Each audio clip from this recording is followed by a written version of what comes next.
Morning all of you. आप सभी का बीएससी फर्स्ट ईयर की केमिस्ट्री क्लास में स्वागत है।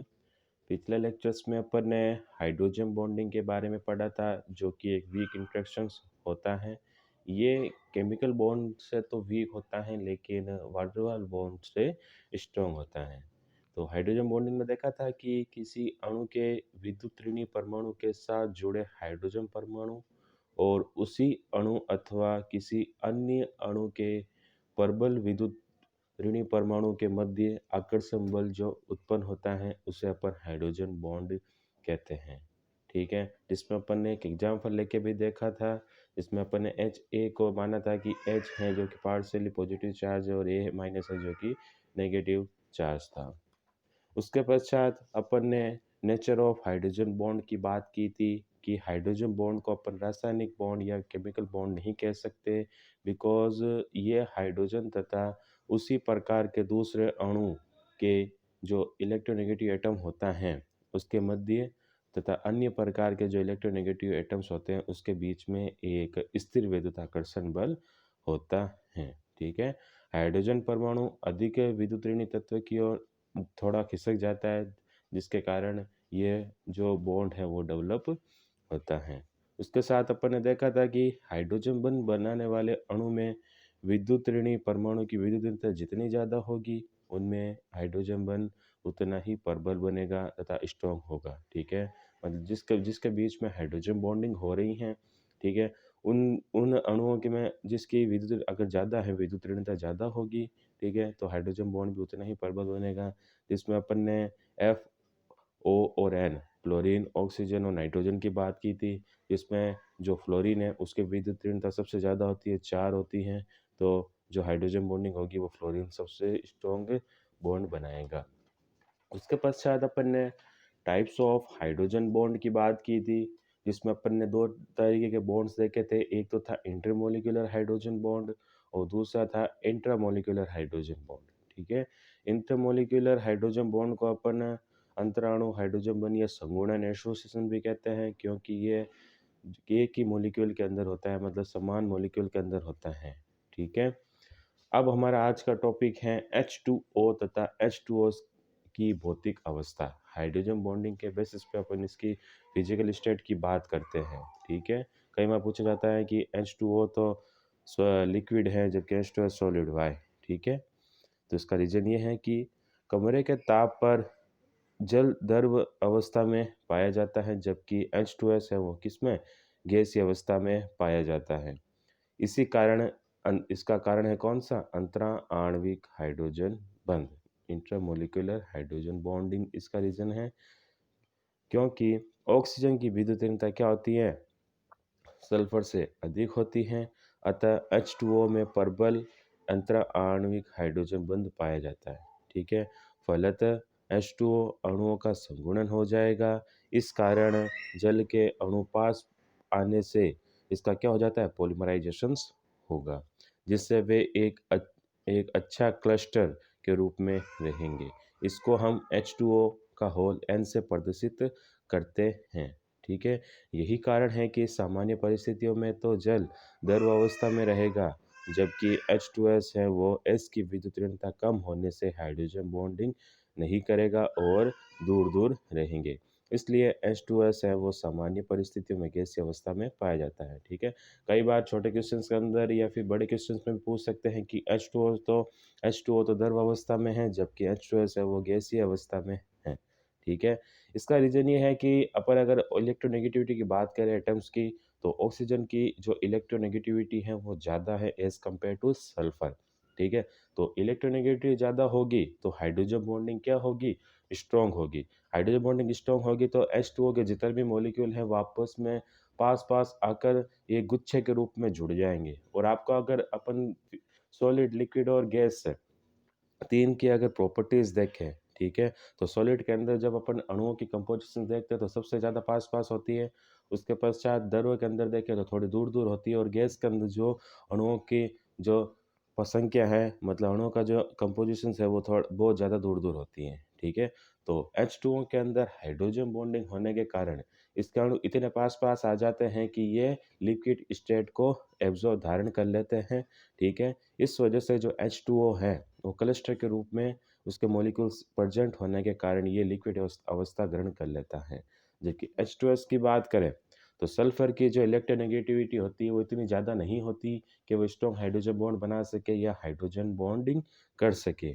इस वजह से जो H2S हैं, वो तो गैसीय स्टेट के अंदर रहता है, जबकि H2O है, वो कौन-सा लिक्विड स्टेट के अंदर रहता है। तो इसका एक लाइन के अंदर अगर अपन आंसर देना चाहें तो कैसे लिख सकते हैं? क्योंकि H2O के अंदर क्या होती है? अंतरा आणविक हाइड्रोजन बंध होता है। नेक्स्ट है कि H2S के अलावा उसी वर्ग के अन्य तत्वों के यौगिक H2SE और H2TE भी गैसीय अवस्था में पाए जाते हैं, ठीक है? अगर अपन H2S के अलावा उसी सल्फर ग्रुप के अगर अदर एलिमेंट्स देखें, ठीक है? H2SE हुआ और H2TE हुआ, ठीक है? तो वो भी किस में? गैसीय स्टेट के अंदर ही रहेंगे। नेक्स्ट है कि नेक्स्ट अपना क्वेश्चन भी कह सकते हैं और टॉपिक भी कह सकते हैं कि बर्फ़ का घनत्व पानी से कम होता है। ठीक है? अगर अपन डेंसिटी की बात करें बर्फ़ की, वो क्या होगी? पानी से कम होती है, ठीक है? कि बर्फ़ के क्रिस्टल बनते समय अणुओं में परस्पर हाइड्रोजन बंध इस प्रकार से व्यवस्थित हो जाता है कि प्रत्येक ऑक्सीजन परमाणु 4 हाइड्रोजन परमाणु से घिर जाता है, ठीक है? अब बर्फ़ का जो क्रिस्टल फॉर्मेशन होता है तो क्या होगा कि उसमें अणुओं के परस्पर हाइड्रोजन बॉन्डिंग होगी, ठीक है? जिससे कि प्रत्येक ऑक्सीजन परमाणु क्या होगा? 4 ऑक्सीजन परमाणु से घिर जाएगा।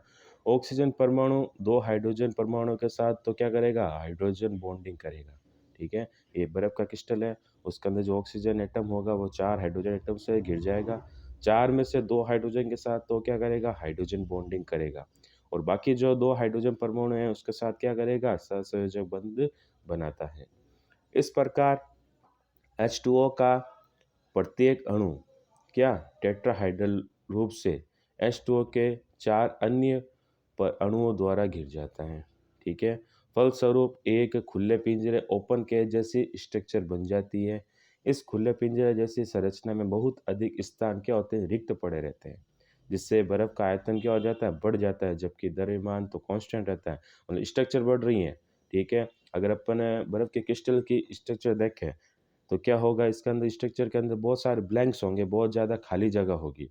खाली जगह तो होने से क्या होगा आयतन तो ज़रूर बढ़ रहा है लेकिन उसका जो वेट है, उसका जो द्रव्यमान है, उसका जो मास है, वो इंक्रीज़ नहीं हो रहा।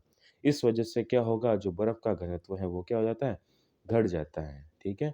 और बर्फ़ के पिघलने पर जल में बदलने पर पिंजरा रूपी संरचना क्या हो जाती है? टूट जाती है। अब जैसे ही जो बर्फ़ है वो वापस पिघलेगा, मेल्ट होगा, लिक्विड के अंदर कन्वर्ट होगा तो जो केज जैसी स्ट्रक्चर थी वो ब्रेक हो जाएगी और वो लिक्विड की वापस से स्ट्रक्चर बन जाएगी, ठीक है? जिससे जल के अणु द्रव अवस्था में हाइड्रोजन बॉन्ड के कारण नज़दीक आ जाते हैं और आयतन में कमी हो जाने से क्या होगा? घनत्व बढ़ जाता है। तो बर्फ के क्रिस्टल में क्या होता है, एक ऑक्सीजन परमाणु 4 हाइड्रोजन से घिरा रहता है, ठीक है? जिसमें 2 के साथ तो हाइड्रोजन बॉन्डिंग होगी, 2 के साथ ही सहसंयोजक बंध होगा। मतलब 50-50% के अंदर हाइड्रोजन बॉन्डिंग और सहसंयोजक बंध उपस्थित रहते हैं, ठीक है? जिससे क्या होगा कि बर्फ की स्ट्रक्चर तो बड़ी होती जाएगी, केज लाइक स्ट्रक्चर बनेगी, लेकिन उस केज लाइक स्ट्रक्चर्स के अंदर होल एरिया ज़्यादा होने के कारण, ठीक है? ब्लैंक एरिया ज़्यादा होने के कारण उसकी वॉल्यूम तो बढ़ेगा, ठीक है? वॉल्यूम बढ़ने के साथ-साथ उसका द्रव्यमान क्या नहीं बढ़ता, जिसकी वजह से जो बर्फ़ की जो डेंसिटी है, आइस की जो डेंसिटी है वो घट जाती है, ठीक है? अब जैसे ही बर्फ़ पिघलेगा तो जो केज लाइक स्ट्रक्चर्स थी वो वापस क्या हो जाएगी? ब्रिक हो जाएगी। ब्रिक होने से क्या होगा? वापस वो लिक्विड के अंदर कन्वर्ट होगा, वो लिक्विड के अंदर कन्वर्ट होते ही जल क्या करता है? हाइड्रोजन बॉन्डिंग कर लेता है, हाइड्रोजन बॉन्डिंग करते ही क्या होगा उसकी जो डेंसिटी है वो इंक्रीज़ हो जाती है। नेक्स्ट देखते हैं कि अतः 0 डिग्री सेंटीग्रेड पर बर्फ़ की तुलना में 0 डिग्री सेंटीग्रेड पर द्रव का घनत्व अधिक होने से बर्फ़ जल की सतह पर तैरता है, ठीक है? इसी वजह से जो बर्फ़ है वो लिक्विड की सरफेस के ऊपर तैरता नज़र आता है, ठीक है? क्योंकि 0 डिग्री सेंटीग्रेड पर जो बर्फ़ की जो डेंसिटी है वो वाटर के कंपैरिज़न में कम होती है। अगर अपन इसके स्ट्रक्चर्स की बात करें, ठीक है? तो बर्फ़ की स्ट्रक्चर कुछ इस तरीके का देखने को मिलती है जिसमें एक ऑक्सीजन एटम देख लीजिए, 4 हाइड्रोजन एटम से घिरा है। इसमें जो ये डार्क लाइनें हैं, ये तो सहसंयोजक बंध को दर्शा रही है, ठीक है, 2 डार्क एक ऑक्सीजन एटम के ऊपर 2 डार्क लाइनें हैं हाइड्रोजन से जुड़ती हुई, ये तो सहसंयोजक बंध को प्रदर्शित करती हैं। और वहीं अगर अपन डॉट डॉट वाली लाइनें हैं वो किसको, हाइड्रोजन बॉन्डिंग को प्रदर्शित करती है। अगर अपन एक रिक्ति को लेके बाहर इसको देखें तो क्या होगा, एक एटम को लेके देखते हैं तो इसके अंदर इतना जो बहुत ज़्यादा ब्लैंक एरिया होता है, जिसकी वजह से बर्फ की रिक्तियों की वजह से उसका जो घनत्व है वो डिक्रीज हो जाता है। नेक्स्ट है अपना टॉपिक है कि 4 डिग्री सेंटीग्रेड पर जल का घनत्व अधिकतम होता है। 4 डिग्री सेंटीग्रेड पर जल का घनत्व क्या होता है, हाईएस्ट होता है। ठीक है, इसका क्या रीज़न है कि 0 डिग्री सेंटीग्रेड ताप पर जल में हाइड्रोजन बॉन्ड होने के कारण दो अणुओं के मध्य निश्चित दूरी रहती है। ठीक है, लेकिन जब इसे गर्म किया जाता है तो हाइड्रोजन बॉन्ड टूटने के कारण जल के अणु पास पास आ जाते हैं। ये क्रिया 4 डिग्री सेंटीग्रेड ताप तक चलती है, जिससे आयतन में कमी होने से क्या होगा, घनत्व बढ़ जाता है। अब अपन देखें कि 0 डिग्री सेंटीग्रेड पर तो हाइड्रोजन बॉन्डिंग होगी, लेकिन 0 डिग्री सेंटीग्रेड पर जब वाटर के अंदर जो हाइड्रोजन बॉन्डिंग होती है, ठीक है, तो उसके बीच में जो हाइड्रोजन मॉलिक्यूल्स और ऑक्सीजन मॉलिक्यूल्स के बीच में क्या होती है, डिस्टेंस फिक्स हो जाती है।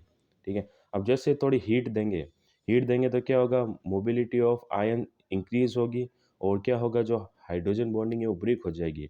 ब्रेक होने से जो आयन क्या होंगे, पास पास आ जाते हैं। पास पास आएंगे तो क्या होगा, वाटर का जो वॉल्यूम है वो तो डिक्रीज होगा, जिसकी वजह से आयन पास पास आने से उसका घनत्व क्या होगा, बढ़ जाएगा। क्योंकि आयन पास पास आएंगे तो जो बीच का ब्लैंक एरिया था, बीच में जो रिक्तियाँ थी वो घट जाएगी। लेकिन 4 डिग्री सेंटीग्रेड से अधिक ताप पर जल के अणुओं की गतिज ऊर्जा बढ़ने से अणु एक दूसरे से दूर होने लगते हैं, जिससे आयतन बढ़ता है और घनत्व घटने लगता है। ठीक है, लेकिन अगर ये प्रोसेस जो है 4 डिग्री सेंटीग्रेड तक ही चलता है। अगर अपन 4 डिग्री से ज़्यादा अगर टेम्परेचर दे दें, मतलब और अगर हीट प्रोवाइड करवा दें, ठीक है, और अगर हीट दे दें तो मॉलिक्यूल्स क्या होंगे, और ज़्यादा मोबिलिटी हो जाएगी, और ज़्यादा गतिज ऊर्जा से गति करने लगेंगे, जिससे क्या होगा, वो मॉलिक्यूल्स हैं एक दूसरे से क्या, दूर होने लगते हैं। दूर होंगे तो बाद में क्या, वॉल्यूम बढ़ने लगता है 4 डिग्री सेंटीग्रेड के बाद में, और डेंसिटी क्या, घटने लगती है। 0 से 4 तक अगर अपन टेम्परेचर देंगे तो वॉल्यूम तो घटेगा और घनत्व क्या, बढ़ता है। और अगर 4 डिग्री सेंटीग्रेड के बाद में और ज़्यादा हीट दे दें, ठीक है, तो फिर क्या होगा, वॉल्यूम तो बढ़ने लगेगा जबकि घनत्व क्या, घटने लगता है। अतः 4 डिग्री सेंटीग्रेड पर जल का आयतन सबसे कम और घनत्व क्या, सबसे अधिक होता है। ये भी क्वेश्चन काफ़ी बार पूछा जाता है कि 4 डिग्री सेंटीग्रेड पर ही जल का घनत्व हाईएस्ट क्यों होता है। नेक्स्ट हमारा टॉपिक है कि एचएफ अणुओं में संघुणन, एचएफ मॉलिक्यूल के अंदर जो एसोसिएशन है वो क्यों होता है। ठीक है, इसको हम अपने अगले लेक्चर्स के अंदर कंटिन्यू करेंगे। Thank you so much.